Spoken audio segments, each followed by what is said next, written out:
آج ہم آپ کو سرزمین ہندوستان میں جنم لینے والی ایک انوکھی کہانی سے روشناس کروائیں گے۔ دوستو، مہابھارت کے نام سے تو شاید آپ سبھی واقف ہوں گے۔ یہ ایک خون ریز جنگ کی کہانی ہے کہ جو قدیم ہندوستان کے دو بھائیوں کے بیٹوں کے درمیان لڑی گئی۔ اس جنگ کا بنیادی کردار دروپدی ہے۔ دروپدی اپنے دور کی سب سے حسین اور خوبصورت عورت مانی جاتی تھی، اور یہی عورت اس مہابھارت نامی جنگ کا سبب بھی بنی۔ یہ کہانی کچھ اس طرح شروع ہوتی ہے کہ ہندوستان کا ایک بادشاہ دھرتراشٹر، جو کہ نابینا تھا، اپنے بیٹے دریودھن کی جگہ اپنے بھتیجے یدھشٹر کو ولی عہد یعنی مستقبل کا بادشاہ نامزد کر دیتا ہے۔ اس پر دریودھن اور اس کے 100 بھائی یدھشٹر اور اس کے 4 بھائیوں کی جان کے دشمن بن جاتے ہیں، اور یوں ان 5 بھائیوں کو اپنی ریاست چھوڑ کر فرار ہونا پڑتا ہے۔ اب یہ 5 بھائی، جنہیں پانڈو کہا جاتا ہے، اور ان کی ماں کنتی، برہمن کے روپ میں جگہ جگہ بھیک مانگتے ہیں اور اپنی زندگی گزارتے ہیں۔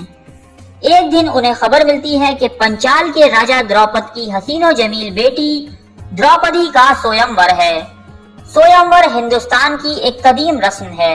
اس رسم میں ایک مقابلہ ہوتا ہے، جو اس مقابلے میں فتح پاتا ہے وہی شہزادی کو بیاہ کر لے جاتا ہے۔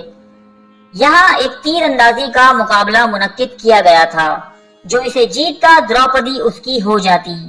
یہاں دریودھن سمیت بہت سے راجا اور شہزادے آئے ہوئے تھے۔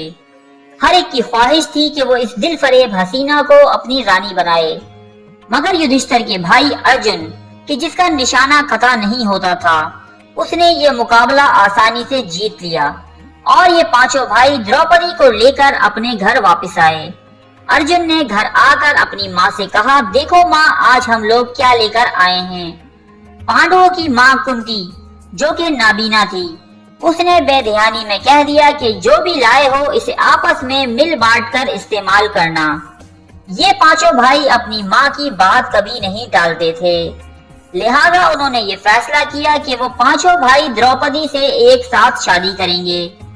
یہ دیکھ کر کنتی بہت پریشان ہوئی، مگر اب الفاظ اس کی زبان سے نکل چکے تھے، اور اس کے بیٹے اس کے الفاظ کو پتھر کی لکیر سمجھتے تھے۔ لہذا پہلے دن دروپدی کی شادی یدھشٹر سے ہوئی، اور دروپدی نے اپنے بیوی ہونے کے فرائض یدھشٹر کے ساتھ نبھائے۔ اگلے روز دوسرے نمبر کے بھائی بھیم کی باری تھی، لہذا اس سے بھی دروپدی کی شادی ہوئی، اور یہاں بھی دروپدی نے بھیم کے ساتھ ایک بیوی کے فرائض نبھائے۔ پھر اس سے اگلے دن ارجن کی باری آئی، پھر چوتھے دن چوتھے بھائی نکل کی، اور 5ویں دن 5ویں بھائی سہدیو کی۔ کچھ دن سلسلہ اسی طرح چلتا رہا۔ پھر ان کے سامنے ایک نئے مسئلے نے سر اٹھایا کہ 5 بھائیوں کی ایک ساتھ بیوی بننے سے ہونے والی اولاد کا باپ کون کہلائے گا۔ یہ مسئلہ لے کر وہ کرشنا کے پاس آئے۔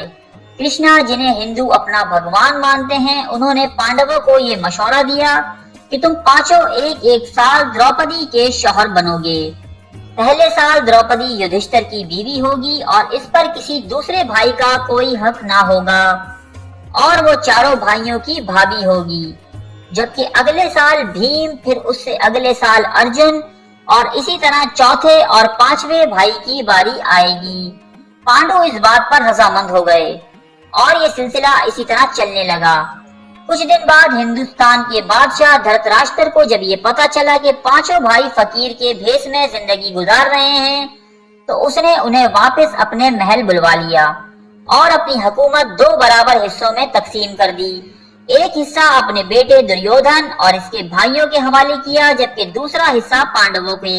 اب کاروبار سلطنت آرام و سکون سے چلنے لگا، لیکن ایک دن ایک تہوار کے موقع پر دریودھن نے پانڈووں کے سب سے بڑے بھائی یدھشٹر کو جوا کھیلنے کی دعوت دی، جس میں یدھشٹر اپنی تمام سلطنت ہار گیا۔ پھر اس نے اگلی بازی میں دروپدی کو داؤ پر لگا دیا، اور وہ اسے بھی ہار گیا۔ دریودھن تو جیسے اسی موقع کی تلاش میں تھا، وہ سویمور میں ارجن سے ہارنے کا بدلہ بھی لینا چاہتا تھا۔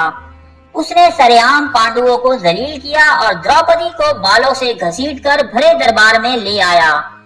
یہاں دریودھن نے بڑے دربار میں، کہ جہاں بادشاہ دھرتراشٹر اور دوسرے مہمان معزز موجود تھے، دروپدی کو برہنہ کرنے کی کوشش کی،